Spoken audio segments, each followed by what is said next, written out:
10. There's a 10-year-old little girl that was able to get out of Gaza with her mother. She had her leg amputated there. I have no idea the status of her health regarding that, but she is here in the Fort Lauderdale area, and there is a doctor locally that is volunteering, and I'm trying to find out who it is because I'd really like to, know who that is. And the name of the little girl? Her name is Lana.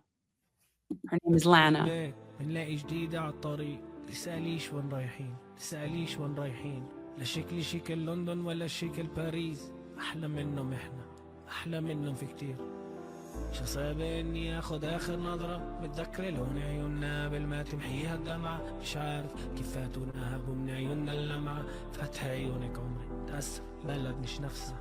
Who put this video together? مش خايف أعترف قلقان علينا البلد بطل بلد. It's a good combination.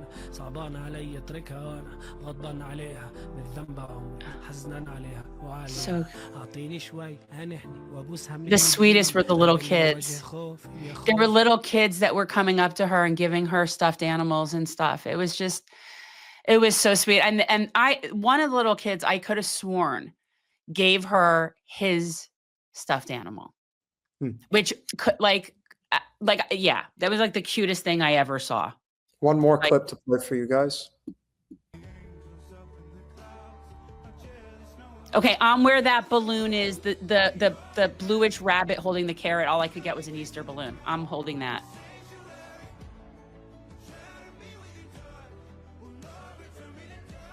Yeah, this was really fun. Isn't that cool, guys? Look how cool that was.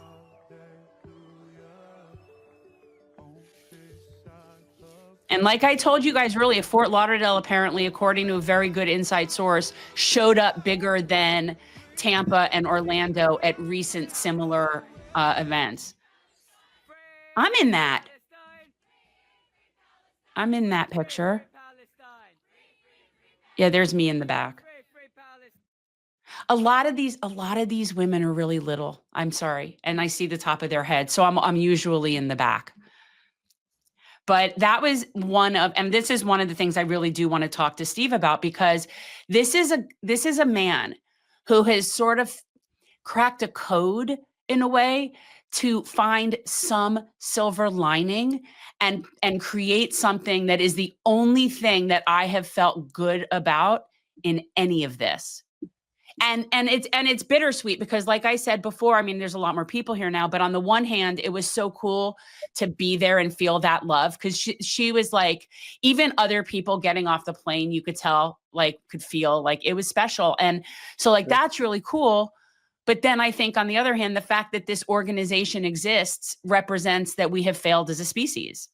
So I'm torn on that, because think about how insane this is, that there's even an organization that has to do that.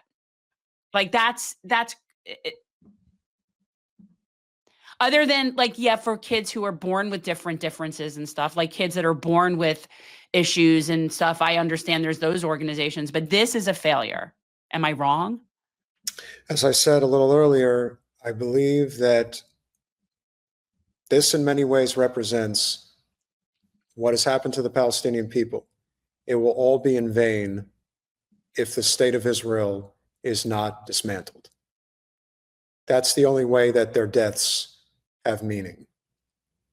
What did you say to me when I sent you the picture, like the video in the first place? And I said, you would have really liked it. And what did you say to me? What did I say? You don't remember? Like you just felt enraged. Oh yeah, no, I was angry. I was very upset. You didn't feel like, oh, that's nice. I didn't feel happy for that child. I felt like, how dare I'm happy that she was able to get out and that she has her mother with her. Yes, of course. And by the way, people, just to add to this, so she also has a father and a brother that are still in Gaza, and they could have come with them, but Israel wouldn't let them. They wouldn't let them come because they want to separate families. That's true. And so, as Brett says, as we would say, state of Israel represents all that is wrong with Western civilization. And it is incumbent upon all of us to recognize that one of the worst genocides, not just in modern history, but in all of history. It isn't necessarily the amount of deaths.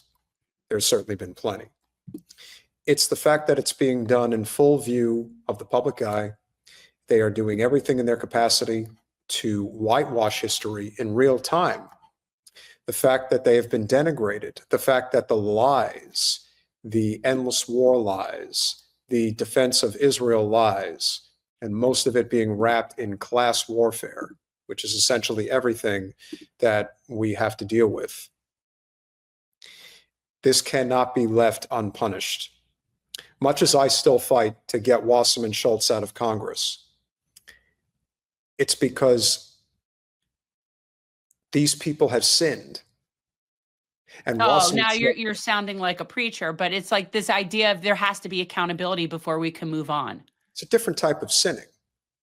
It's one thing to tell a person sinned because they, coveted somebody's wife.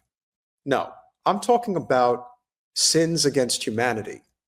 These people are psychopathic opportunists. Yes. And Wasserman Schultz is one of the very worst because she's been attached at Netanyahu's hip since she walked into Congress. So to say that I have a personal vendetta against her is an understatement.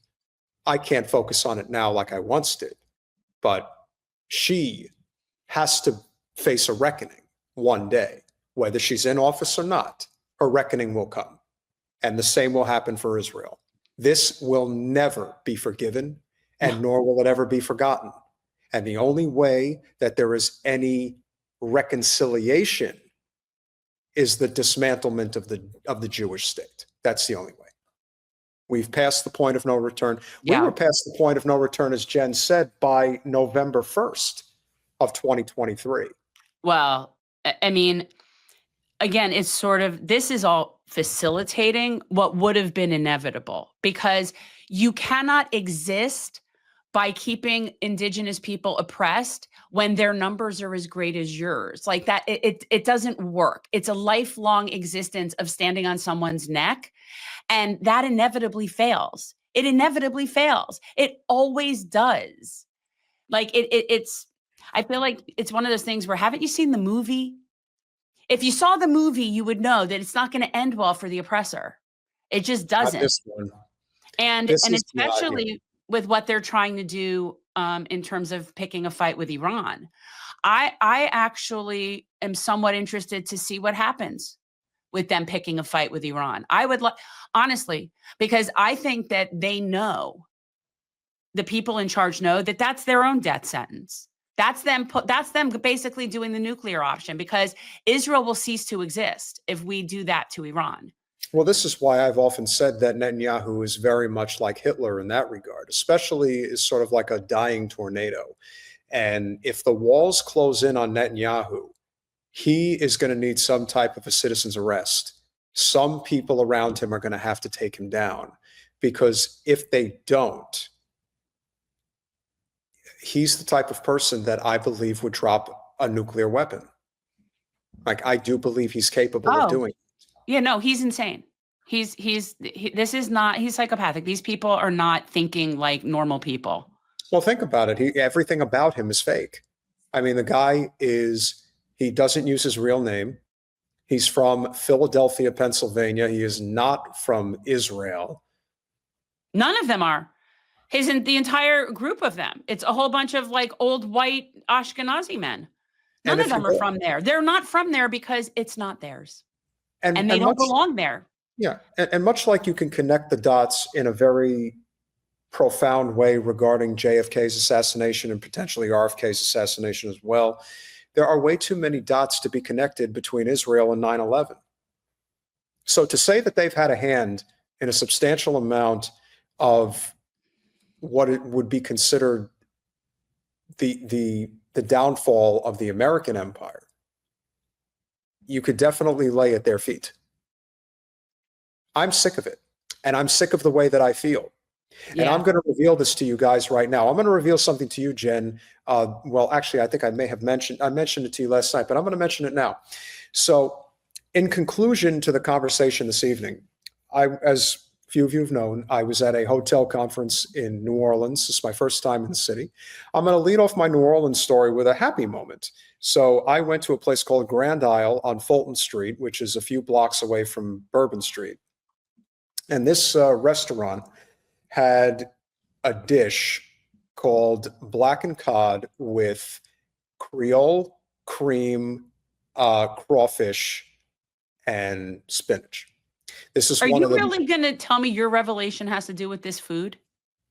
I'm just sharing a nice moment of my New Orleans Okay. trip, That's 'cause I not the didn't big have thing you're many. sharing. Okay. No, but I mean, I was strictly here for business. It's the one thing I had the chance to do was go to this nice, it was part of the setup for this event, but I was able to go to this nice restaurant and have one of the best seafood dishes I've ever had. It was absolutely delicious. And what made it even more incredible is the fact that it wasn't fried. One of the worst parts about being in the deep South, which I'm in right now, and part of the reason why this is the most unhealthy part of the country, is because so much of the cuisine that is served, especially in Louisiana, is deep fried shit. And so the fact that this wasn't a deep fried dish, I actually felt the need to go to say a nice word to the chef. I just said, I've had a lot of food in a lot of different places. Your seafood dish it's top notch. He was very appreciative. So was the staff. If you're ever in New Orleans, please go to Grand Isle, check out that dish. They even said it's their top dish. That's what they're known for. So not surprised. Okay. Thank you for this. Thank you for the digression. The culinary what was the big thing you're sharing with me? So there was a guy who came up to our booth. When I tell you that this guy was a walking, talking stereotype of the highest order, he embodied everything about what a Zionist looks like. You told me this yesterday about this guy. I did. Okay. So this guy, who will just paint the picture for you. He's bulky but chunky. He's bald. He's got glasses. He's got the goatee. He has a decent, not a small chest, but felt the need to unbutton a couple of his top buttons to show his nice gold Star of David chain, and comes walking up to the desk that we're at. And he, of course, couldn't have made it more obvious that he's from the North Shore of Long Island. I can only tell immediately because of his accent.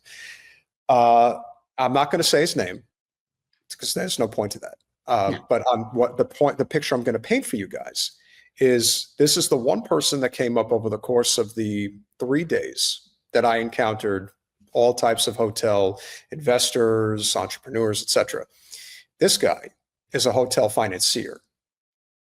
And he wanted to brag about how much money he has to spend and how much money he's got access to. And I was there with one of my colleagues, and we had actually been talking within like the previous few minutes about what's going on in Gaza. And after he walked away from the table, he left his information, but I told her, I said, I'm not going to contact him. I would never do business with him, because I know that if I do business with a man like that I'm no better than anybody else, like a Debbie Wasserman Schultz. I'm just as guilty because I'm taking blood money. I know where that fucking money comes from. And unfortunately, there are people out there who will take that money, but it's not going to be me.